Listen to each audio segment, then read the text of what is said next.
Fidèles téléspectateurs de Moto TV, bienvenue dans cette nouvelle édition sur la télévision communautaire. En voici le titre. Les évêques de la SENCO ont eux aussi été consultés par le président Félix Tshisekedi. Les prélats catholiques ont exprimé le vœu de voir les résolutions issues de ces consultations conduire les pays au changement. Vous suivrez dans cette édition son émisnas, le fridolin cardinal Ambongo. À Rutshuru, des habitants de Kabaya près de Rumangabo étaient dans la rue ce mardi pour protester contre la sécurité dans leur village.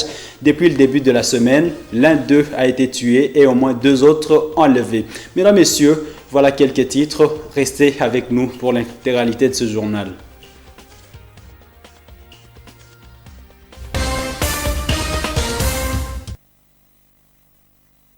D'abord, cette nouvelle. Une délégation des évêques membres de la Conférence épiscopale nationale du Congo, SENCO, a été reçue lundi 9 novembre dernier par le chef de l'État Félix-Antoine Tshisekedi Tshilombo. C'est dans le cadre des consultations nationales lancées il y a une semaine. Cette délégation a été conduite par le président de la SENCO et avait parmi ses membres le cardinal Fridolin Ambongo. Au sortir de l'audience, les prélats catholiques ont exprimé le vœu de voir les résolutions issues de ces consultations conduire le pays au changement. Suivez ces reportages de nos confrères du service de la presse de la SENCO. Souvent impliquée dans la recherche des solutions politiques au pays, la Conférence épiscopale nationale du Congo a confié au chef de l'État Félix-Antoine Tshisekedi Tshilombo ses réflexions et ses analyses sur la situation politique de l'heure. Monseigneur Marcel Outembi, président de la SENCO qui conduisait cette délégation des évêques, a salué et remercié le président de la République pour l'initiative de ces consultations. Pour la SENCO, la première de ces échanges revient au chef de l'État. L'Église a toujours été aux côtés de tout ce qui concourt au bien-être de l'homme. L'homme au cœur de toutes nos préoccupations sociales, politiques et religieuses. Alors, pour les cas d'espèce, comme le président de la République nous a invités dans un cadre de consultation nationale, nous lui avons confié toutes nos réflexions, nos analyses sur la situation et voir dans quelle mesure, lui, il peut exploiter nos contributions, nos analyses pour répondre à ses propres préoccupations. Reçu en aparté, le cardinal Fridolin Ambongo a quant à lui décrit la situation de la population qui juge dramatique et attend ainsi un changement réel à l'issue de ces assises. Je suis venu dans le cadre des consultations pour rapporter au président la situation, je dirais, dramatique que vit le peuple congolais actuellement et le remercier, le féliciter pour l'initiative qu'il a prise. En même temps pour lui dire, le peuple attend beaucoup de ces consultations. Est-ce qu'une reconfiguration du paysage politique au niveau des chambres représentatives est-elle aujourd'hui nécessaire, impérieuse ou réversible? Il appartiendra au président de décider. C'est pour cela qu'il consulte. Nous ne pouvons pas dire aujourd'hui ce que le président va faire de tout le fruit de cette consultation, mais nous pensons qu'il faut qu'il y ait un changement. La situation actuelle a démontré ses limites. Le peuple n'est plus au cœur des soucis de ceux qui nous gouvernent. Et quand on est devant une situation pareille, il faut que quelque chose change. Et le peuple attend un changement. Quelle sera la nature de ces changements? Nous laissons ça à la discrétion du chef de l'État. Comme de nombreuses autres délégations, la SENCO a remis au chef de l'État son mémo dont le contenu n'a malheureusement pas été révélé à la presse.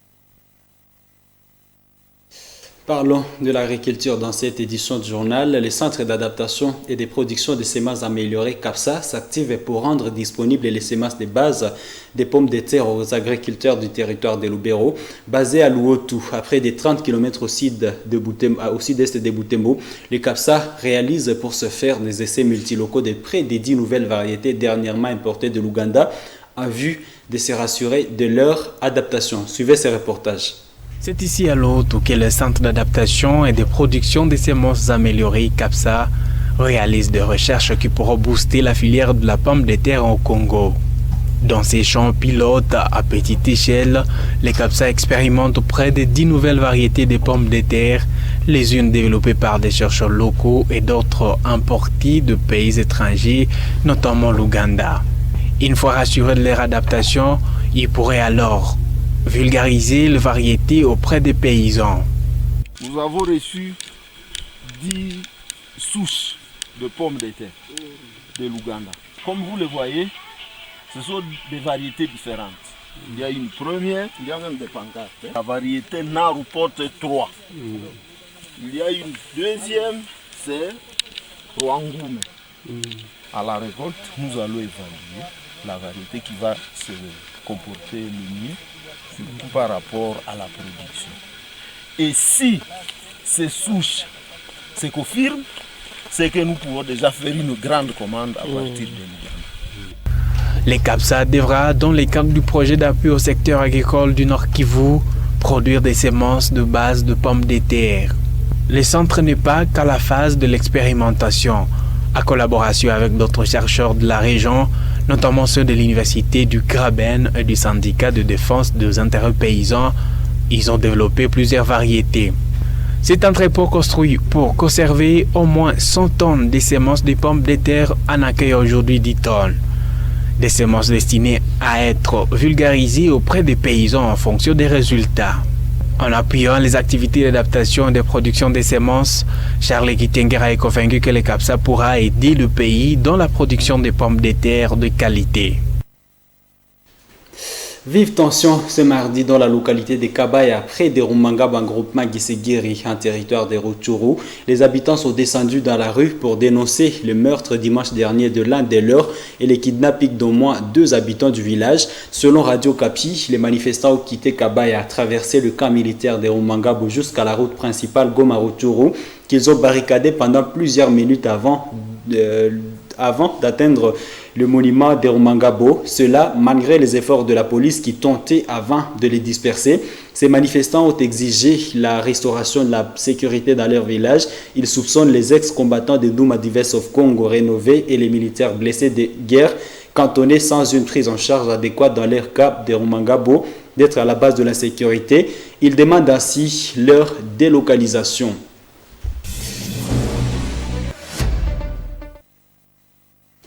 Lançons cette page sportive par le basketball où dernièrement lancé le week-end, le championnat de basketball s'est poursuivi ce mardi 10 novembre 2020. 2 rencontres étaient à l'affiche, à savoir celle qui a opposé Boulenguera Basket Club à la nouvelle génération de Butembo, alors qu'en deuxième rencontre, Butembo Strong Boys était face à All Stars au stade de l'amitié de l'Itave. Janvier Chaoussa.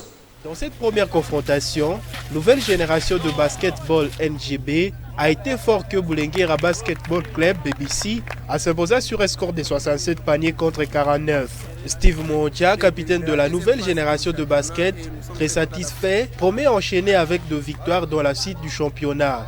Nous sommes très contents de cette entame de la deuxième phase du championnat et nous sommes très contents d'avoir gagné notre premier match. La préparation a été suffisante et peut-être il y a eu beaucoup de défaillances de la part des adversaires. Mais nous aussi, on a encore beaucoup de corrections à faire par rapport à notre jeu. On espère pouvoir améliorer pendant le prochain match. De son côté, Mukasi Mikael, capitaine de Boulenguera Basketball, très déçu par les résultats, reconnaît la supériorité de son adversaire. Vraiment, on a fait de notre mieux, mais on peut dire que c'était une faute, il n'y a pas de chance.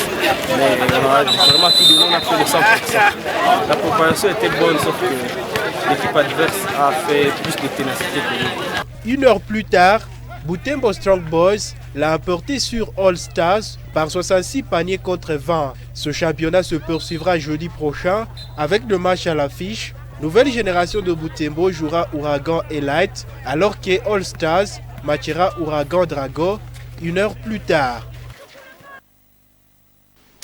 Merci Graska Koko dans ces reportages signés Samuel Wainda. Et parlons football à présent. Les championnats de l'entente urbaine de football de Butembo s'est poursuivi ce mardi 10 novembre au stade Matokeo. À l'occasion, 2 matchs étaient programmés pour les comptes de la 5e journée. À 14h, Isesport et Étincelle se sont neutralisés sous un score de 2-0 buts partout. 2 heures plus tard, soit à 16h, l'US Okozaki a eu difficilement raison de l'OC Butembo Sport. Score final 2 buts contre 1. Sport national à présent, la Confédération africaine de football a procédé le lundi 9 novembre dans la soirée au tirage au sort des équipes engagées en Ligue des Champions et à Coupe de la Confédération. Sur ces 4 représentants, la RDC compte donc 3 clubs qui sont exemptés de la phase du tour préliminaire. Il s'agit de Mazembe, V-Club DSMP et Maniema Union. Quant à elle alors, passera par ce tour, alors que le tout-puissant Mazembe déjà pourra voir ses dauphins entre les 2 rencontres qui vont se dérouler bientôt là. Mesdames, Messieurs, c'est la fin de cette édition du journal sur Moto TV. Vous avez été nombreux à la suivre, vous l'avez aimé. Dites merci à l'équipe rédactionnelle de Moto TV. Au revoir.